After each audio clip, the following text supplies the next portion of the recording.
Stephen couldn't help but ask his neighbor if he needs assistance in shoveling the snow in his backyard. For a 70-year-old man, he shouldn't be doing any exhausting physical task, especially on a stormy, snowy weather. But Mr. Morris refused the help, saying that he's still able to shovel. Stephen just nodded and went ahead shoveling the snow on their own backyard, with his headphones on. It's relaxing to listen to music while doing work. After an hour, he decided to rest for a while because his back is killing him. He went inside their house to rest. He noticed Mr. Morris just standing with his back facing him, looking on the ground. He thought that the old man is just tired and is having a brief break. After he is done shoveling their backyard, he thought of helping the man since he's just living alone.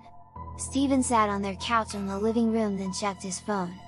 After a while, he heard sirens of an ambulance and police cars, which stopped in front of their house. He got startled. He went to the front door and saw his parents talking to one of the police officers, while some paramedics and emergency medical technicians are pushing a stretcher with a body bag on top, out of Mr. Morris' house. Stephen got curious and nervous. He approached his parents, who are still talking to the officer. He was shocked from what he heard. One of their neighbors have called 911, because she saw Mr. Morris floating on the swimming pool in his backyard, about 10 minutes ago. From what Stephen learned, the old man has been floating on the pool for almost an hour. Apparently, Mr. Morris slipped and fell on the pool while shoveling snow. He has been pronounced dead when the medical team arrived. Stephen got frightened, because he just saw Mr. Morris standing before he went inside. The police officer was asking him some questions, but Stephen was speechless, as he stared at the body bag, covered in white snow. Scott had a very strenuous afternoon. The whole day, snow has been continuously falling from the dark sky. The blizzard has really taken a toll on him, because he was asked by his mother to shovel their driveway. Good thing is, the snowstorm has stopped come late afternoon. His mother helped him in shoveling the soft snow. His father can't be of much help because he was suffering from gout and can barely walk. If only his brother was here, shoveling would be much easier and faster. But ever since a snowstorm comes, his younger brother doesn't help because of his frail and weak body. Also, he catches cold easily. That night, he retired early to bed. He and his younger brother share the same bedroom because they sleep on a bunk bed. Since he is older and heavier, he sleeps at the bottom part.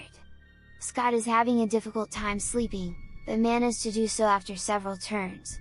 He was half asleep when he was awoken by a loud snore. He kicked the upper part of the bed, trying to silence his brother. It worked for a while, but the snoring resumed. Scott just tried to ignore it by covering himself with a blanket. Then suddenly, he felt chills. He became nervous. He just remembered that he's all alone in the room. Because his younger brother died last year. Leanne works as a nursing aide or assistant in one of the nursing homes in their county. She was supposed to call out of work because of the snowstorm coming, but they are understaffed. On her way to work, snow started falling. When she arrived, she saw an ambulance leaving the premises. She found out from one of her colleagues that her favorite resident, Gertrude, died just 30 minutes ago. Leanne was shocked. She was saddened by the news. Gertrude was not only a resident, she was also a friend. Leanne did her tasks as usual, but kept thinking about her friend. During her shift, the snowstorm was at its full force, but finally stopped before she left for home. As expected, everything is covered with thick white snow. When she arrived home, she had to shovel the snow first on her driveway so she can park her car. It took her almost an hour to finish shoveling. When she opened the door, cold, chilling wind welcomed her.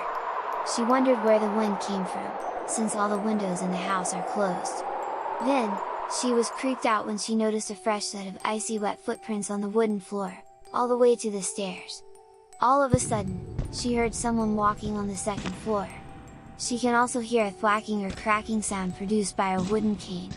Her heart started racing when she heard the footsteps slowly going down the stairs. Leanne was frozen, not because of the cold weather but because of extreme fear. Her eyes were fixated on the stairs, waiting for someone or something to appear. But as the footsteps began to fade, so is her anticipation because she saw no one. She just closed her eyes then offered a prayer for Gertrude. Somehow she knew, that Gertrude, was bidding her goodbye.